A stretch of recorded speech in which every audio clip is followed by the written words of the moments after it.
I'm sure that in the first few seconds that I've stood here, you have already gained a perspective of who I am, based on what I'm wearing and how I'm wearing it. Look around this room right now. Imagine if we were all wearing the exact same mundane outfit. We would be robbing ourselves from one of the most important languages of humanity, clothing. Clothing, amongst many others, is one of the most important forms of nonverbal communication. Think about it. Everything in life has clothing behind it, whether it's important historical events like the suffragette movement or simple details like choosing what to wear to a party this weekend. Clothing always has and will continue to have an impact on culture, politics, history, and most importantly, self-identity. To me, fashion's impact can be divided into three categories. Again, its impact on history, the capability it has of communicating humans to one another, and the development of self-identity. All of these three categories have positively shaped my life, and I hope that today I can express how they can positively shape yours too. You'd be surprised of the correlation that fashion and history hold. When I found out how the color white in clothing allowed for the women to win the vote in the suffragette movement, my concept of fashion completely changed. I understood that it holds great depthness as something that is usually categorized as shallow. The suffragettes would all dress in white dresses, white ribbons that signified purity and peace. They would come together in marches, all dressed in white, by itself gaining a lot of recognition because they were all dressed in white. But it was also incredibly important because men would be protesting against them, all dressed in black suits, creating a coalition, a contrast of darkness and light. This drew the attention of the media, allowing for the movement to grow and grow. But not only that, more women were able to join this movement because the color white was so much more accessible to women of many social classes. The movement continued to grow, and eventually we understood that the color white had such an impact in this movement, allowing for us to win the vote. I find it truly beautiful how something so simple like the color of a dress can lead to such a great historical achievement like the win to women's vote. These subtle details, like the color of a dress leading to great historical achievement, can also be seen in art. One of my favorite statues ever, the winged victory of Samothrace, lies in the Louvre Museum in Paris, one of the most important museums in the world, just to give you a little context. But this statue is incredibly important. However, historians did not know what it stood for, but they started looking at how they could figure this out. The statue was carved as if it was wearing a robe that was wet and appeared to be pushed back by the wind. It was only with that idea that the historians were able to understand that it stood for a victory won at sea. Due to the clothing that it appeared to be carved in, historians were able to find the meaning of one of the most important statues till present time.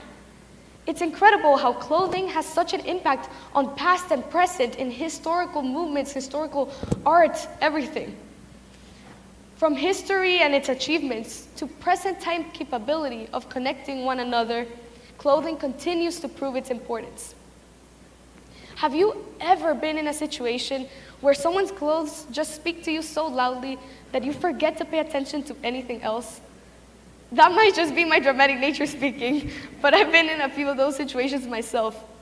I once found myself in the Museum of Fine Arts in Boston in the Renaissance aisle when I saw a girl dressed in a white corset and a black blouse. By itself, its outfit was beautiful, contradicting gender roles, just speaking completely by itself. But it was the fact that we were in a room full of 16th and 17th century artworks, and she was wearing modernized versions of what the artworks were wearing around her. This is what captivated me. The whole room melted away, everything disappeared, and she became the art. Even so that I wrote an article about it for my school's fashion magazine and asked her if I could take a picture. She said yes, thankfully. But it's in this sudden movement that I felt by her outfit that I understood that humans have always been eager to express themselves, and they always will be. And clothing is just such an easy platform to do so that we often take for granted. I have personally found my safe place in clothing. I'm a very expressive human being. I love talking, but I'm a little judgmental with myself and my other forms of self-expression. It's normal for us humans to want to express ourselves, But with such expression comes judgment, it comes reaction, that's just human. But I wanna question you guys and ask, what if we change this immediate opinion, immediate reaction that we have to things, to clothing, and turn it into curiosity? Let this drive of immediate opinion drive you into wanting to learn about other people's cultures, other people's messages they're trying not to express, messages they're attempting to express. We can learn so much about other human beings just through what they're wearing. But we often blind ourselves from that because we judge. We're quick to judge. But I'm not asking you to take away that drive of reaction because that's natural. But let's turn it into curiosity. Let's turn it into a more positive path that can lead to great understanding of other people. I have found, as I said, my safe place in clothing because it doesn't have that many concrete rules. It's so free. There's such a realm of opportunity that it holds that allows me to be myself. And most importantly, to find who I want to become. I believe that self-identity is one of the most important things in humanity. And in order for us to understand other people's self-identities, we have to be comfortable in our own. That is a hard thing to achieve nowadays with teenagers having so much access to social media and so much comparison. But clothing is just such a pillar to our self-identity that we don't acknowledge enough. We can find ourselves through our clothes, experiment with different colors, different shapes, find who we want to become just through what we're wearing. And by doing that, we can understand other people better. We can comprehend what they're trying to express, how they're trying to express it. We can learn from their culture.